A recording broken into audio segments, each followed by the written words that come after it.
actually good, but not exactly. So task 2, if you look at task 2, is really focusing on a couple of things: video clips and instructional commentary. Now, something, just a word. I'll get to the video clip, but just a brief word about it. There are resources here for you to use if you need them, and I'll talk about those in a minute.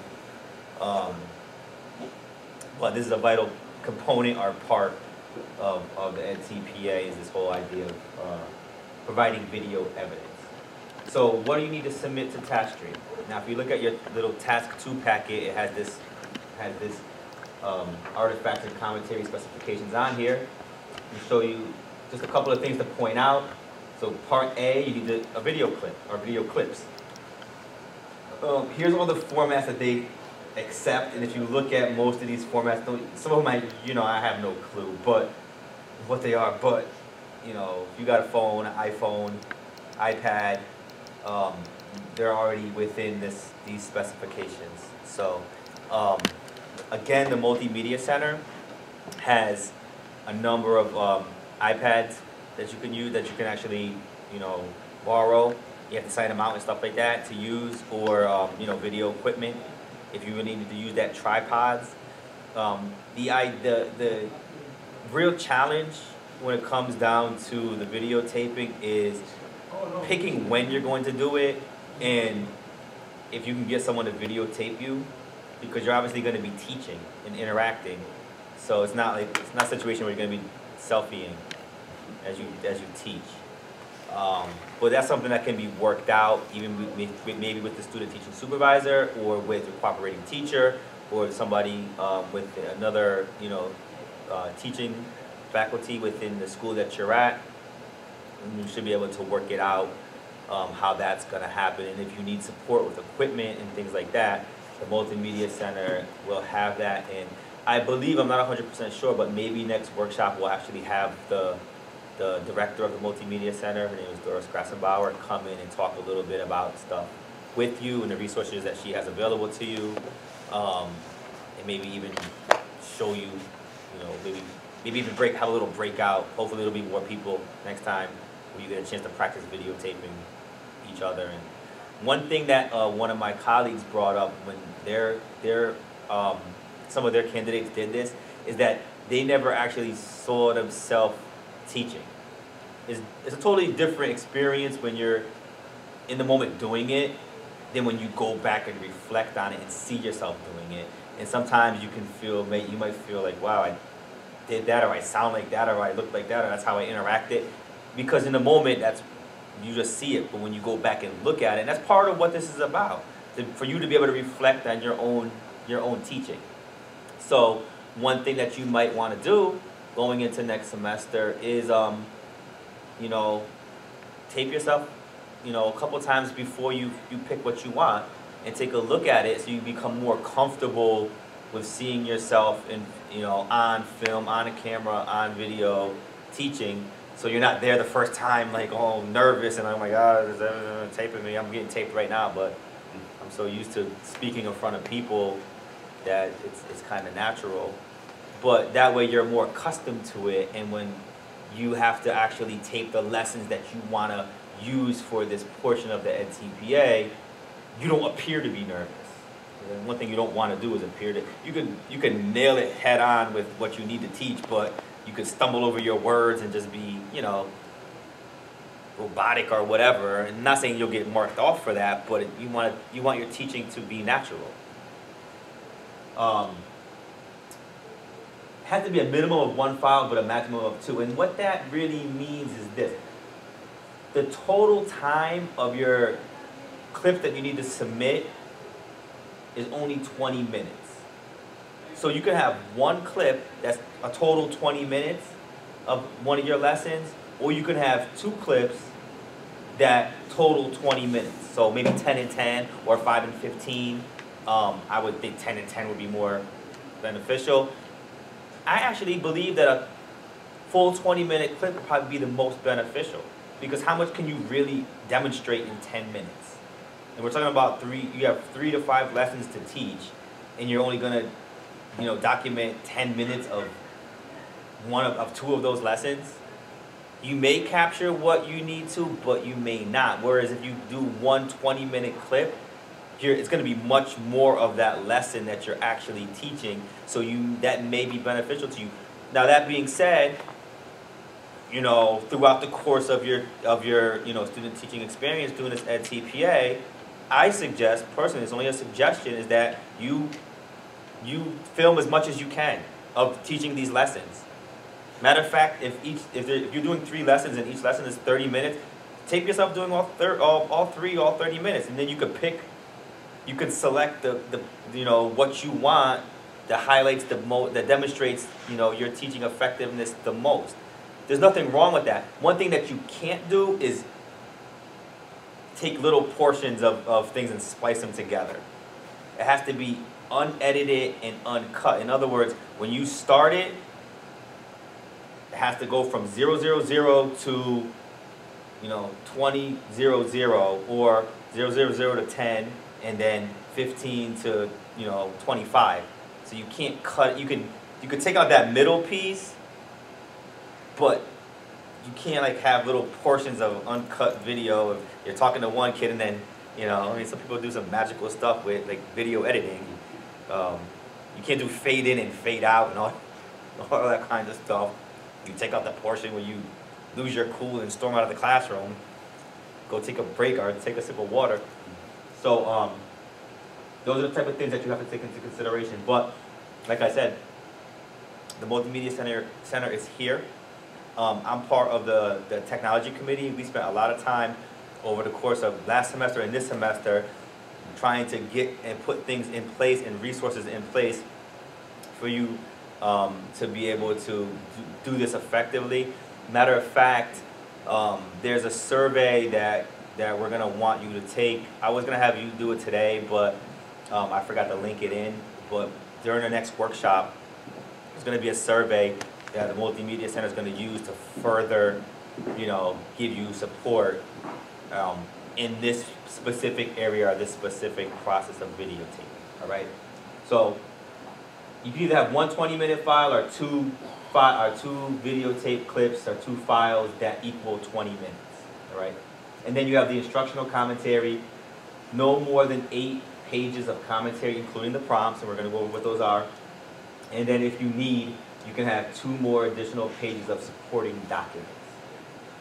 Talk a little bit about what supporting documents are as well. Again, same, you know, font and single space and all that. So what do you need to do? Well, the first thing that you need to do is identify lessons to record, to video record, and video record your teaching. So actually, you already have your lessons, but if you want to, like I said, personally, I would probably try to videotape as much as I can, but that's going to depend on who can support it, who's going to, you know, be there to film you. You know, if you're going to be able to have the time to do that, I would videotape all 3 of my lessons for this.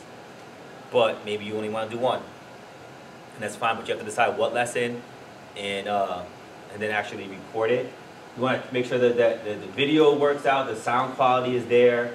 You're going to analyze your teaching in the actual video, and you're going to select the most appropriate clip or clips to submit. So that kind of goes into you actually reviewing what you taped, reviewing what you taught, and looking and seeing.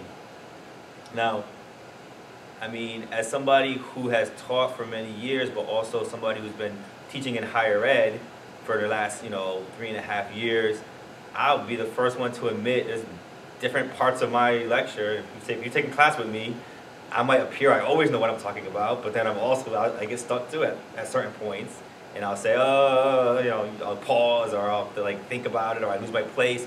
That happens. That's natural. We're human beings. Those things happen. So if that happens during your lesson, now hopefully it doesn't happen throughout your whole entire lesson, but if that happens during your lesson, then that's maybe not the most appropriate part of the lesson that you want to highlight. Of course, you want to pick the best 20 minutes of your teaching. And granted, 20 minutes is only a small sample and doesn't define you as a teacher, but you also want to make sure you have your best foot forward, right? If you knock it out the park and you have 3 30-minute lessons that are stellar, wonderful. Upload them to YouTube or something. I don't know, like, but pick the best 20 minutes of that great, you know, hour and a half of teaching, and upload that part. And that's something that we probably can help you with, you know, taking a look at things. And like I said, the media center is there as well for you to be able to do that.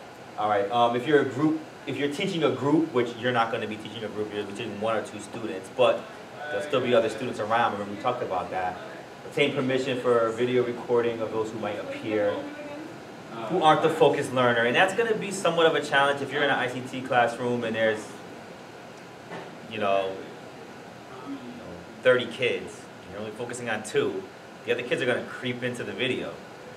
Matter of fact, if it's a typical classroom, where you're in especially if you're in a high school, even elementary school, kids are going to want to pop in the video because you know how it is. Hey, I'm on tape. You know, photo bomb your teaching.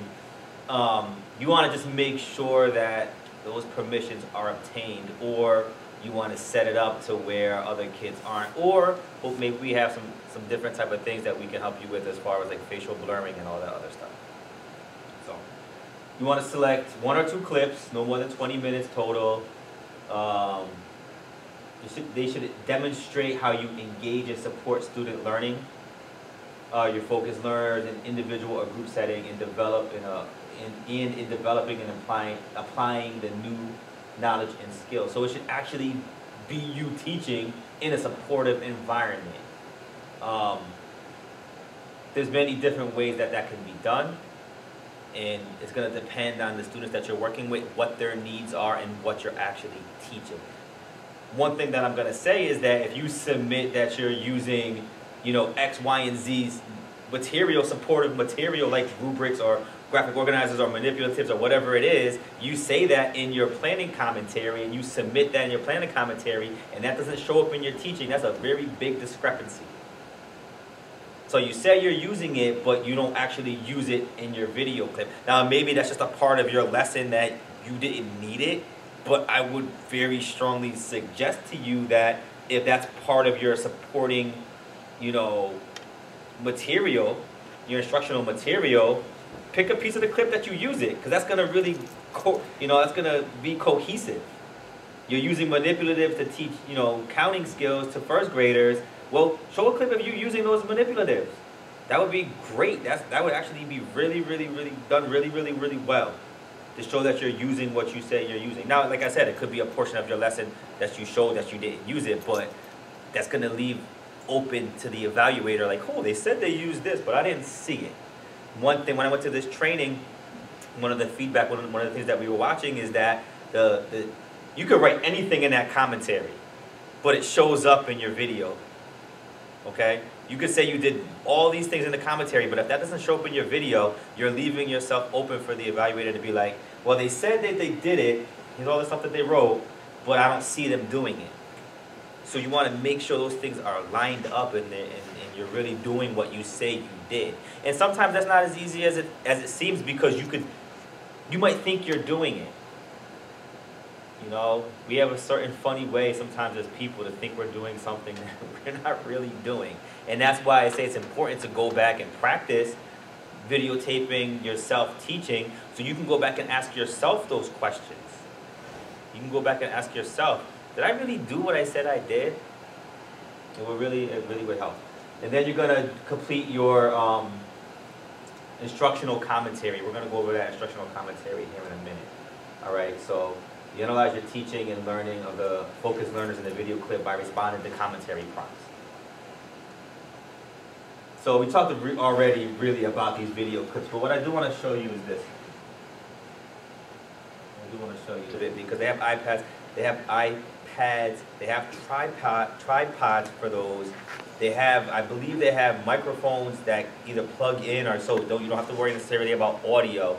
But as you start going through and thinking about this next semester, is find out once you find out what classroom you're going to be in, look at the setup.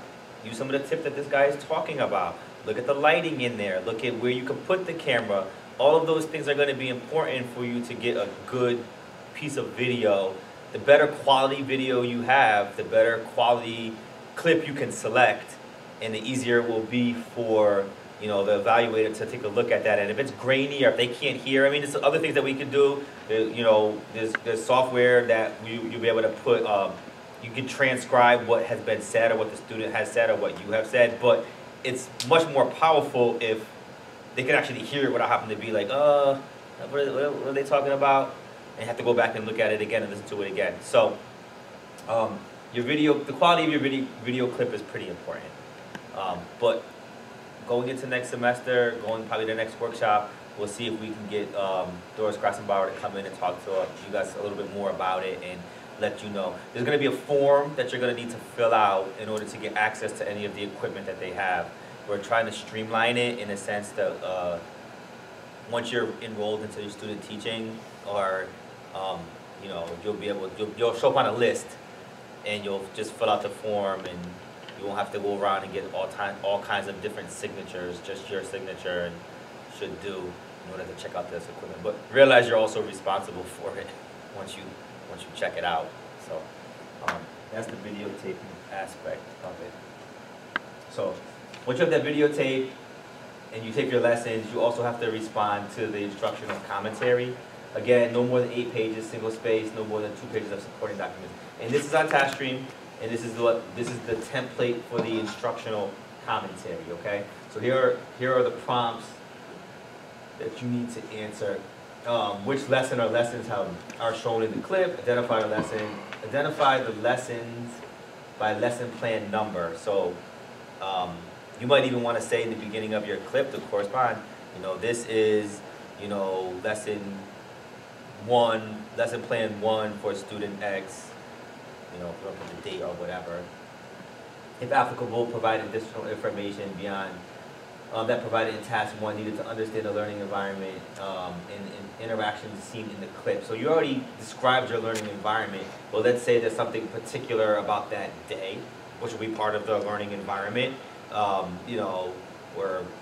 What if it's the last day that you could possibly record and the kid is sick, but this is still there or not feeling well, or there's something major happen? Like, you can use this to describe that. What they're going to be looking for, and you need to refer to scenes in the clip, is your positive learning environment. And here's the question: how do you demonstrate mutual respect for, rapport with, and responsiveness to enhancing self-determination and support engagement in learning for each focused learner? So you have to look at your clip and see, how are you supporting that student? How are you showing respect for that student, and that student's showing respect for you? How are you building rapport? You talked about rapport earlier on, and when we first started, you have to have a connection with your students in order for, if you don't have a connection with your students and there's not mutual respect and rapport, it's going to be much harder to teach them. So this is a place where you can demonstrate it, but you have to refer to places in the clip. I mean, something simple like, saying good morning to them, and, hi and bye, and, talking, to them and not at them. Having a conversation which is a two-way street and not just drill. Sometimes as teachers, and I'm even guilty of this in my classes, sometimes is, I'm crunched for time's running out, I'm going to get all this in, or I'm losing the students because it's late and they're bored on the topic. I try to just rush through it instead of having a conversation. Well, that's not disrespectful, but it's maybe not supportive either. So look at your clip and look how you're interacting with your students in the clip, and refer to specific things that you did to demonstrate those things. Engaging and motivating the student, the focused learners. Again, referring to examples in the clip. Explain how your strategies engage and motivate. Describe how your instructional links for each focused learner prior to learning, and personal, family, cultural, and community assets with new learning. So then, we live in a very culturally diverse city. So how do you draw and link some of those things from other cultural background into what's going on in your classroom? So try to think about things like that. Deepening learning during instruction, supporting teaching and learning. So these are all things that you need to answer obviously referring to examples in what's going on in your video. One thing that I will say is that know this before you even, you know, know what they're asking before you even, you know, give your lesson. Now, don't sit there and try to say in the back of your head during your lesson, oh, did I do this, did I do this, did I do that? You want your teaching to be as natural as possible, but you also want to know what people are going to be looking at. I mean, if something didn't happen in your video and you can't respond to it here, perhaps you need to redo it. So, or you need to explain it in a different way. But know what's going on here. Next, again, the next workshop will dig a little bit deeper into this area. There's another supplement to the handbook, which is much more reader friendly, that you're going to get. It's called Making Good Choices in Special Education, and it really does kind of break down some of the process for you, and gives you more of a guide to help you, you know, get through this a little bit more and answer some of these questions. So that's these are the documents that are on TaskStream that are the instructional commentary. All right. Here we'll quickly take a look at rubrics 6 through 10, and these are the things that the evaluators are going to be looking at. So you have this in front of you. So the evidence for rubric 6 for the learning environment is looking at the video clips and instructional commentary for prompt 3. So if you look at the instructional commentary for prompt 3, this is what they're going to look at. Here's the question. How does the candidate demonstrate a respectful learning environment that supports the focused learner's engagement in learning? So they're going to look at the video clip, and they're also going to look at how you responded to this prompt. And from just looking at it from proficient for a second, this is what you need to demonstrate. Candidate demonstrates rapport with and respect for the learners. And how do you do that? Provide positive learning environment that supports the lesson objectives. Now, that to me seems a little bit objective but if you obviously have to respond in writing, and whatever you're saying in writing should be backed up with what is in that video. So putting all those things together, the evaluator should be able to see those things, that you demonstrate rapport and respect for your students. What is meant by rapport? What is meant by rapport? I mean, I don't know the technical definition of rapport, but I know what it means. What is meant by that? I guess it's the relationship, interactions you have. Yeah. That's kind of what I was looking for, like the relationship and interactions that you have with your student. If those are natural and those are you know, conducive to learning, if it's, you know, clearly students, especially students who have emotional behavior problems, may be in one of those days, and maybe one of those days where you could have a really good rapport with that student, but they just don't want anything at all to do with you at that moment in that time, especially because they know what camera's on them. Don't ever underestimate the power of the camera. So it's really important, and I'm assuming the videotape is not going to come to a little bit later into your student teaching experience, is that you try to develop that rapport, that relationship, that mutual interaction between you and your students before you. I highly doubt the first day you're in the class you're going to videotape, because they're going to be like, who are you? We don't even know you, and now you want to videotape us? They might use that as an opportunity to act out. I'm on videotape. They might show up on YouTube. I know you never put them on YouTube, but in their mind, you know, they might show up on Vine or something. In their mind, and that's another reason that you might want to record more than just like 20 minutes here or 20 minutes there. The more comfortable they are with having some sort of equipment in the classroom, it's not going to be something new. If you don't do it all semester, and then one day you're just like, boom, here, I'm going to videotape you guys, you could be in for some trouble, because now they're on camera. But if it's been there on more than one occasion, then they're comfortable with it, they see it, there's nothing to them. You might even want to play it back and show them, hey, look, let's take a look at it, just to make them comfortable. Rubric 7 is looking at the video clips and instructional commentary 4, and the question is, how does the candidate actively engage focused learner in developing knowledge and skills to reach the lesson objective. So now they're looking at specifically how you're engaging that student in your lesson for them to get to their objective. They're looking at your actual teaching. Are you teaching what you say you're teaching? And if you are, is it helping them get to the overall objective of that lesson? Rubric 8 is deepening learning. This one has to do with how does the candidate elicit and monitor focused learners' response and performance to support progress towards meeting individualized learning targets. And part of what they're looking for here is that you provide each focused learner with accurate and specific feedback, verbal or nonverbal, and the opportunity to apply that feedback in a subsequent response. So as you're teaching, and we all do this in our teaching, is that as you're teaching, the students are going to be responding in one way or another, whether that's written, whether that's verbal, whether that you're asking them, questions, guided questions, and things like that. If they give an answer that you're not exactly what you're looking for, you're giving them feedback. You're giving them constructive, positive feedback. Not like, no, that's wrong. Like, giving them actually something that they can use, and then you're revisiting that a little bit later in your lesson to make sure they're incorporating that feedback. That's all part of that guided practice that we have to give our students, and sometimes we have to give more guided practice, for certain students than others, but it's all a part of that cycle of learning, so you're continually assessing them informally. That's an informal assessment. You're not giving them a quiz or something in front of their face, but you're asking them questions and you're checking for understanding as you teach, and they want to see that.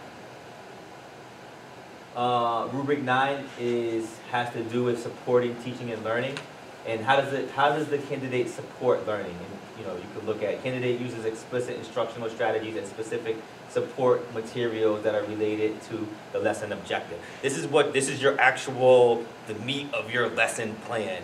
What is your strategy? If you want to go back to an example that I used earlier for trying to get students to read fluently, you're using a repeated instructional strategy, a repeated reading instructional strategy. That's the strategy that you're using. They want to see that. So that's explicit instruction. Here, let's do phase 1, which is I'm going to read this little paragraph to you. I want you to listen and follow along using your finger. Now, I want us to read it together. So I'm going to read a sentence, you're going to read a sentence. Now I want you to practice on your own, and then you're giving them actual feedback if they make a mistake. Well, no, that's not the correct word. The correct word is this. What's that correct word? Okay, let's practice that again. So that's just a really small, minute overview of what a repeated reading strategy might look like. But they want to see that. It's explicit instruction, and that's supporting, towards the lesson objective. Rubric 10 is looking at commentary 7 in the video clip, and it is how does the candidate use evidence to evaluate and change teaching practices to meet the focused learner's individual learning needs. So once you're collecting the evidence that the student is not making the strides that you want to see, how do you use that to change a little bit of what you're doing? If what you're doing is not working, you want to make sure you change it up so it does start to work. And what they're looking for is that candidate proposes changes to address each focused learner's needs related to the lesson objective. And this is you going back and looking at what you did and being able to be reflective on it, and being able to provide some suggestions of what you can do better next time. We all have room for improvement. As teachers, as students, as professors, we all have room for improvement. Every single semester, if I teach a class and I teach it again, I really do take the evaluations that the students give, and I try to use that and think about what I did and think about how I can change and make my class and my approach a little bit better. And as teachers, that's what we should be doing, because we all have room for improvement, and that's what they're really looking for. How can you make changes to what you did to make students improvement even more? So what they're looking for is to re-engage students in new, revised, or additional tasks, and include discussion of research and theory. Going back to that research and theory, they're really going to look at that research and theory a little bit So as you discuss this in your planning, in your instructional commentary, how do you draw in what you've learned in some of your classes? Let's say literacy 1, literacy 2, you're teaching a reading or a writing lesson. How do you go back to some of the stuff that you learned in there and say, well, next time, in this class, I learned, X, Y, and Z, and next time I want to try to use a little bit of that and see if that, will help better support the students. So that's the instructional rubrics for